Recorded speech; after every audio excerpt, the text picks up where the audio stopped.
UGC का result negative result अब दिखने लगा है गाइस। अभी कुछ दिन पहले रुचि तिवारी जो जनरल कैटेगरी की लड़की है, क्योंकि वो जनरल कैटेगरी की लड़की है, इस वजह से उस पे जो है, आप समझ गए कि इन्होंने, उनके लड़कों ने और लड़कियां भी इन्वॉल्व थी उसमें, उस बेचारी का गला पकड़ा उन्होंने, उसको मोलेस्ट किया, उसको फिजिकली मोलेस्ट किया लड़कों ने, और लड़कियों ने भी उसका गला दबोच के रखा था, लड़के ने गला दबोच के रखा था।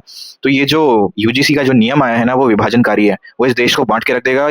और जो इंडिया को टूटते हुए देखना चाहते हैं, वो तो लगे ही अपनी आग गड़ाए कि कब ऐसा कुछ हो। और यूजीसी ने वही किया है। अगर ये यूजीसी आ गया तो बात मानिए, हमारा देश 100 साल, हजारों साल पीछे चला जाएगा। फिर इसको टूटने से कोई नहीं रोक सकता यूजीसी की वजह से। धर्मेंद्र प्रधान ने जो ड्राफ्ट किया है बहुत ही गलत किया है, उस चीज की उनको माफी मांगनी चाहिए और तुरंत उसको हटाना चाहिए। क्योंकि अगर सनातन कमजोर हुआ तो देश कमजोर होगा, ये याद रखना। और ये चीज योगी जी भी ने भी कही है, बहुत सही सटीक चीज है कि अगर डिवाइड हुए, ये यूजीसी की वजह से ये डिवाइड वाला रूल है। क्योंकि यूनिवर्सिटी कॉलेज के डेटा के अनुसार ये जो जाति भेदभाव, ये बहुत बिल्कुल है ही नहीं। ये यूजीसी की जरूरत ही नहीं थी।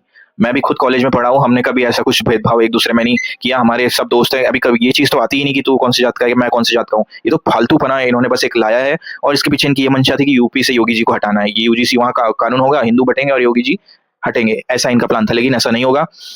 यूजीसी के खिलाफ तो हल्के सही, लेकिन योगी जी अगेंस्ट है, उन्होंने उसको लागू नहीं किया है। और ये यूजीसी लागू होना भी नहीं चाहिए, वरना देश बांग्लादेश जैसा हाल होगा इस देश में। लोग बट जाएंगे, एक दूसरे को चील कौवे की तरह उन पे झपट्टा मारेंगे। और सबसे बड़ा यूजीसी का सबसे बड़ा एक कारण ये है, लड़कियों पर कैसे अटैक होगा जनरल कैटेगरी का, मैं बताता हूँ।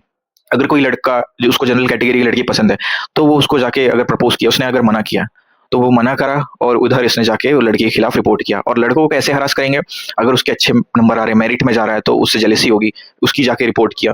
जो अराजकता फैलाने वाले तत्व है उनकी बात कर रहा हूँ। वैसे कई हमारे भाई हैं जो ओबीसी भाई हैं, एससी एसटी भाई हैं, जो खुद जाके बोल रहे हैं भाई इसकी जरूरत नहीं है, क्योंकि ऐसा कुछ होता ही नहीं है, सब हमारे दोस्त हैं, हम बड़े अच्छे से रहते हैं। तो यूजीसी एक विभाजनकारी है, उससे अराजकता फैलेगी और इससे कोई बराबरी नहीं होगी, इससे और डिफरेंस पैदा होंगे। इक्विटी तो है ही नहीं। इक्विटी मीन सबको सबका अधिकार होना चाहिए। उसमें जनरल कैटेगरी तो कुछ अधिकार ही नहीं है, उसको कोई कुछ भी इल्जाम लगा दे, वो बच भी नहीं सकता, कुछ नहीं, डायरेक्ट उसको सजा ही होनी है, उसका कोई सुनने नहीं वाला। यूजीसी बैन होना ही चाहिए, हटना ही चाहिए, लागू होना ही नहीं चाहिए। Thank you. आपका क्या इस पे